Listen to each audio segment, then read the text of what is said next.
مسئلہ اور تجھے سننے میں کوئی غلطی آ گئی ہو، جناب صدیق اکبر رضی اللہ تعالیٰ ایک لمحے کے لیے بھی نہیں سوچا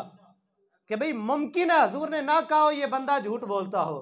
اور ممکن ہے جو ہے وہ اس کو سننے کے اندر کوئی غلطی لگی ہو، یا یہ کہہ دیتے میں جا کے پوچھ کے پھر تجھے بتاؤں گا۔ نہ صدیق اکبر رضی اللہ تعالیٰ نے بتایا ہے کہ محبوبہ تے نکتہ چینی جڑا کرن تو باز نہ آوے، اصل منافق جانی اسنو اور جھوٹے پیار جتاوے، سانو دسیا عشق دے مفتی جڑا مڑ مڑ اے فرماوے، آزم جتھے دل لگ جاوے اتھے عیب نظر نہ۔ بھئی محبت کا دعویٰ بھی کریں اور پھر عیب ڈھونڈے۔ جب یہ بات کی تو حضرت صدیق اکبر رضی اللہ تعالیٰ نے بغیر سوچے سمجھے فوراً کہہ دیا، فرمایا کہ اگر حضور نے کہا نا تو پھر سچ کہا ہے۔ اللہ نے قرآن نازل فرمایا تھا اسی موقع پہ، وَالَّذِي جَاءَ بِالصِّدْقِ وَصَدَّقَ بِهِ، ایک وہ جو سچ لے کے آیا، دوسرا وہ جس نے سچ کو مان لیا۔ اب ابو جہل پھر اڑ گیا، کہنے لگا ابو بکر ابھی تو میں نے تم سے پوچھا تھا کہ بھئی اگر کوئی کہے تو تم مانو گے، تو تم نے کہا تھا میں بیوقوف ہوں جو مانوں، تو میں نہیں مانتا اس بات کو، اور ابھی مان بھی رہے ہو۔ حضرت صدیق اکبر مسکرائے اور مسکرا کے فرمانے لگے تو نے کہا کیا تھا کہ اگر کوئی کہے یہ کوئی ہے، یہ تو میرے آقا ہے، یہ تو میرے مولا ہے، یہ تو میرے سینے کی ٹھنڈ ہے، یہ تو میری دنیا ہے، یہ تو میری آخرت ہے، یہ تو میرا دین ایمان ہے، خدا کی قسم ہم نے خدا کو بھی مصطفیٰ کے صدقے سے مانا ہے۔ وہ تو کیسی بات کرتا ہے؟ انہوں نے کہا ابو بکر سوچ تو صحیح، مسجد اقصیٰ تک کا سفر، تو بھی شام تک کا سفر کر کے آئے، اتنا لمبا پینڈا کوئی چند لمحوں کے اندر کیسے کر سکتا ہے؟ حضرت صدیق اکبر مسکرائے، فرمایا تو حضور کی بات کرتا ہے، ہمیں روز حضور کہتے ہیں کہ سدرہ سے جبرائیل ایک لمحے میں میرے پاس آتے ہیں، اور جبرائیل حضور کے غلام ہیں، اور جب ہم حضور کے کہنے پہ غلام کی اتنی رفتار مان سکتے ہیں تو آقا کی رفتار کا مقام کون اندازہ کر سکتا ہے؟ جب غلام کو اللہ نے یہ شان دی ہے تو اس غلام کے آقا کو اللہ نے کتنا مقام عطا کیا ہو۔ تو حضرت صدیق اتنا مضبوط نظریہ، اتنا مضبوط ایمان، اور اتنا آج نا یقین متزلزل ہو گئے ہیں ہمارے، اور یہ دولت ہم اس دولت سے محروم ہوتے جا رہے ہیں بھی اسلام کے معاملات۔ اور اسی وجہ سے تو نبی پاک صلی اللہ علیہ وسلم نے فرمایا تھا، فرمایا کہ اگر ساری امت کے میرے لوگوں کا ایمان اس میں، اور امت کوئی چھوٹی تو نہیں ہے، حضور کی امت کتنی بڑی ہے، نبی پاک صلی اللہ علیہ وسلم نے فرمایا 80 صفیں ہوں گی میری امت کی اور 40 صفیں ہوں گی دوسری امتوں کی، حضرت باب آدم سے لے کے جناب عیسیٰ تک ساری امتوں کی صفیں 40 اور 80 صفیں اللہ نے میری امت کی بنا دی ہیں۔ بڑے بڑے علماء، بڑے بڑے اغیاث، بڑے بڑے اقطاب، بڑے بڑے ابدال، اصحاب رسول مصطفیٰ جان رحمت نے فرمایا میری ساری امت کو کے ایمان کو ترازو کے ایک پلڑے میں رکھا جائے، دوسرے پلڑے کے اندر ابو بکر کا ایمان رکھا جائے تو ابو بکر کا پلڑا وزنی ہو جائے گا۔ اتنا مضبوط نظریہ ہے حضرت صدیق اکبر کا۔ اور بلکہ یہ میں بارہا پہلے بھی عرض کر چکا ہوں، حدیبیہ کے موقع پر نبی پاک صلی اللہ علیہ وسلم نے جب کفار مکہ سے صلح کی تو اب اس موقع پہ حضرت فاروق اعظم جیسا بندہ جن کے بارے میں حضور نے فرمایا اگر میرے بعد کوئی نبی ہوتا تو وہ عمر ہوتا، اور جن کے بارے میں مصطفیٰ جان رحمت نے فرمایا میرا عمر وہ ہے جس کے سائے سے بھی شیطان بھاگتا ہے، وہ حضرت فاروق اعظم جن کے بارے میں غیر مسلم مانتے ہیں، اگر 10 سال کا عرصہ حضرت عمر ابن خطاب اس دنیا میں حکومت اور کر جاتے تو مشرق و مغرب کے اندر اسلام کا جھنڈا لہرا کے جاتے۔ وہ حضرت فاروق اعظم رضی اللہ تعالیٰ عنہ جب حضور نے صلح کر لی نا تو حضرت فاروق اعظم رضی اللہ تعالیٰ عنہ حضور کی بارگاہ میں حاضر ہوئے، یا رسول اللہ صلی اللہ علیہ وسلم کیا آپ اللہ کے سچے رسول نہیں ہیں؟ فرمایا ہوں۔ یا رسول اللہ صلی اللہ علیہ وسلم ہمارا دین سچا نہیں ہے؟ فرمایا ہے۔ یا رسول اللہ کیا ہمارا خدا سچا نہیں ہے؟ فرمایا ہے۔ یا رسول اللہ صلی اللہ علیہ وسلم کیا آپ نے وعدہ نہیں کیا تھا کہ ہم عمرہ کریں گے؟ فرمایا عمر تیری ماں تجھے روئے، میں نے یہ کب کہا تھا کہ اسی سال کریں گے؟ اب اور پھر چوتھا سوال حضرت فاروق اعظم نے یہ عرض کی، یا رسول اللہ صلی اللہ علیہ وسلم جب آپ سچے نبی ہیں، جب خدا ہمارے ساتھ ہے، جب دین ہمارا سچا ہے، حضور پھر ہم دب کے صلح کیوں کر رہے ہیں؟ تو نبی پاک صلی اللہ علیہ وسلم مسکرائے اور مسکرا کے فرمایا عمر میں اللہ کا رسول ہوں اور رب مجھے ضائع نہیں ہونے دے گا، یعنی اللہ اس میں بھی برکت پیدا کر دے گا۔ اب حضرت فاروق اعظم فرماتے ہیں میں سیدھا ابو بکر صدیق کے خیمے میں گیا اور جا کے کہنے لگا ابو بکر کیا رسول اللہ کے سچے رسول نہیں ہیں؟ فرمایا عمر ہیں۔ اے ابو بکر کیا ہمارا دین سچا نہیں ہے؟ فرمایا ہے۔ کیا خدا ہمارے ساتھ نہیں ہے؟ فرمایا ہے۔ تو ابو بکر کیا حضور نے کہا نہیں تھا کہ ہم عمرہ کریں گے؟ اب الفاظ پہ غور کریں۔ حضرت صدیق اکبر نے فرمایا عمر تیری ماں تجھے روئے، حضور نے یہ کب کہا تھا کہ اسی سال کریں گے؟ اور پھر چوتھا سوال کیا، فرمایا کہنے لگے ابو بکر کیا جب ہم سچے ہیں، ہمارا خدا سچا ہے، ہمارا دین سچا ہے، پھر ہم دب کے صلح کیوں کر رہے ہیں؟ تو حضرت صدیق اکبر فرمانے لگے عمر یہ نبی پاک صلی اللہ علیہ وسلم اللہ کے سچے رسول ہیں، رب ان کو کبھی ضائع نہیں ہونے دے گا۔ تو اب حضرت یہ مقام فنائیت رسول اللہ صلی اللہ علیہ وسلم کی ذات میں اتنا فنا ہو چکے کہ الفاظ بھی وہی ادا کیے جا رہے ہیں جو مصطفیٰ جان رحمت ادا فرما رہے ہیں۔ اور حضرت فاروق اعظم سیدھے حضور کی بارگاہ سے سیدھے ابو بکر صدیق کے پاس گئے اور جناب صدیق اکبر نے بھی وہی جواب دیا جو مصطفیٰ کریم علیہ الصلوۃ والتسلیم نے جواب۔ اتنا مضبوط ایمان کہ حضور کی کسی بات پہ ساری زندگی کوئی اعتراض نہیں کیا۔ اور جناب صدیق اکبر رضی اللہ تعالیٰ عنہ یہ وہ شخصیت ہیں جنہوں نے ساری زندگی ورکروں کی طرح کام کیا ہے۔ جو چودھری لوگ ہوتے ہیں نا یہ کام نہیں کرتے۔ حضرت صدیق اکبر نے اپنے کندھوں پہ اٹھا کے میرے مصطفیٰ کو غار ثور تک پہنچایا ہے۔ کون سا چودھری ہے یہ؟ حضرت ابوبکر صدیق مکے کے بڑے مالدار بندے تھے، کوئی عام بندہ بھی نہیں تھا، اور مکے کے سرداروں میں ان کا شمار ہوتا تھا، نوکروں کی طرح، خادموں کی طرح۔ کبھی حضور کے سر پہ چادر تان دیتے ہیں، کبھی نبی پاک صلی اللہ علیہ وسلم کے حکم کے آگے سر جھکا دیتے، ہر موقع پر مصطفیٰ کریم علیہ الصلوۃ والتسلیم کی ذات والا صفات کے خادموں کی طرح میرے جناب صدیق اکبر رضی اللہ تعالیٰ نے وقت گزارا۔ 22 جمادی الثانی حضرت ابوبکر صدیق رضی اللہ تعالیٰ عنہ کا یوم وصال شریف ہے۔ اللہ رب العزت اس پاکیزہ اور مقدس ہستی کے صدقے مسلمانوں پہ اپنا خاص کرم اور فضل فرما کے کوئی غیرت مند حکمران مسلمانوں کو عطا فرمائے۔ وما علیہ